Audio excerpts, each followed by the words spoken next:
اکبر. زنیرہ نامی ایک خاتون تھی، بہت کمزور. راوی کہتا ہے کہ اس کی ہڈیوں میں گودا نہیں تھا، عشق رسول تھا. اور اس کا ظالم آقا اس کو مارتا ہے، اور جب مار مار کے تھک جاتا ہے، ادھر سے عمر آ رہے ہیں. یہ اسلام لانے کی پہلے کی کہانی ہے. ادھر سے عمر آ رہے ہیں تو اس نے کہا عمر تم جوان آدمی ہو تو یہ چھوڑتی نہیں ہے اپنے نبی کا نام، ذرا تم آؤ. عمر کوڑا پکڑ لیتے اسے مارتے مارتے مارتے تھک جاتے ہیں تو پانی پینے لگتے ہیں. تو کہتے ہیں مجھے تیرے پہ ترس نہیں آیا لیکن میں ذرا پانی پینے لگا ہوں. اور پھر گلے کے اندر ڈال کر کے کوڑا اور اس کی رسی کو بل دیتے ہیں اور اس کی آنکھیں باہر نکل آتی ہیں اور کہتے ہیں بلا اپنے نبی کو جو تیری آنکھوں کی بینائی واپس کرے. اللہ اکبر. تو اس نے آسمان کی طرف منہ کر کے کہا مالک میں کبھی بھی آنکھوں کی بینائی نہ مانگتی لیکن اب تیرے نبی کی عزت کا سوال ہے. آنکھوں کی بینائی واپس ہو جاتی ہے. زنیرہ کو بڑا مارا. آج عمر گلیوں میں آنکھوں میں آنسو ہیں اور عجیب دل بے تاب ہے اور کہتے ہیں آؤ بھئی میں حضور کا غلام بن گیا ہوں، تمہیں بتانے آیا ہوں. زنیرہ نے موڑ کاٹا تو آگے عمر یہ آواز دے رہے تھے. زنیرہ ایک کونے پہ کھڑے ہو کے رو کے کہتی ہے عمر تم تو بڑے اس دن جوش و غضب میں تھے اور تم مارتے ہوئے تھکتے نہیں تھے.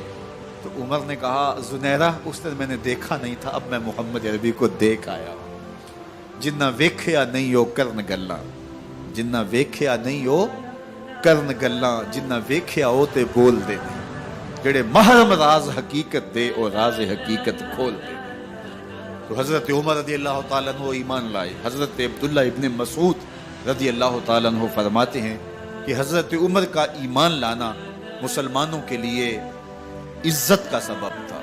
ان کا ہجرت کرنا مسلمانوں کی نصرت تھی اور ان کی خلافت مسلمانوں کے لیے رحمت. حضرت عمر رضی اللہ تعالی عنہ وہ ہیں کہ میرے حضور نے فرمایا لوگوں جب نیک لوگوں کا ذکر کرو تو میرے عمر کا تذکرہ ضرور کیا کرو. میرا عمر وہ ہے کہ جب وہ ایک سمت سے آ رہا ہو، ایک گلی اور بازار سے آ رہا ہو تو شیطان بھی آ رہا ہو، عمر کو دیکھ کے راستہ تبدیل کر لیتا ہے. حضرت عمر رضی اللہ تعالی عنہ کی طبیعت کے اندر جو جاہ و جلال تھا، طبیعت کے اندر جو سختی تھی، وہ اسلام کے اندر آ کر بھی قائم رہی. اور آپ نے وہی سختی، وہی جاہ و جلال جو پہلے مسلمانوں کے خلاف تھا، اب کفار کے خلاف، منافقین کے خلاف حضرت عمر کی طبیعت کے اندر وہ جوش و خروش بدستور موجود ہے. لیکن جس دن آپ خلیفہ بنے تو اس دن آپ نے ممبر پہ چڑھ کے جو خطبہ دیا اس میں کہا لوگوں میں سخت اس لیے تھا کہ رسول اللہ نرم تھے، پھر میں سخت اس لیے تھا کہ حضرت ابو بکر صدیق نرم تھے، اب میں تخت خلافت پہ بیٹھا ہوں، اب میری سختی جو ہے وہ نرمی میں تبدیل ہو گئی. صرف فاسقوں، فاجروں اور باغیوں کے لیے میں سخت ہوں، باقی تمہارے لیے نرم. سب سے کم جو تنخواہ بیت المال سے اگر کسی وجود نے لی ہے تو وہ حضرت عمر رضی اللہ تعالیٰ عنہ نے صرف 2 جوڑے لیتے تھے سال میں. اور راوی کہتا ہے کہ میں نے دیکھا ہے کہ اس میں بھی 17 پیوند لگے ہوتے تھے. حضرت عمر رضی اللہ تعالیٰ عنہ کا طرز زندگی، آپ کا انداز معاشرت اور آپ کا انداز خلافت، ہر لمحہ آپ کی زندگی کا اٹھا کے دیکھیے کتنی مرتبہ قرآن حضرت عمر کی رائے کے مطابق نازل.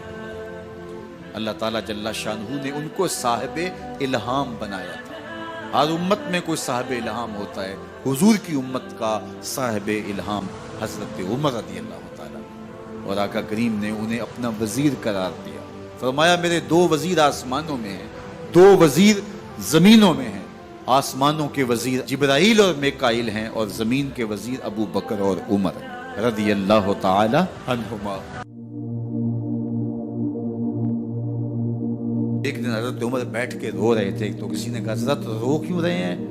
فرمایا کہ میں اس لیے رو رہا ہوں کہ فلاں پل سے بکریاں گزری ہیں، تو پل کے اندر شکستگی تھی، ٹوٹا ہوا تھا پل درمیان میں، اس میں ایک بکری کی ٹانگ ٹوٹ گئی ہے.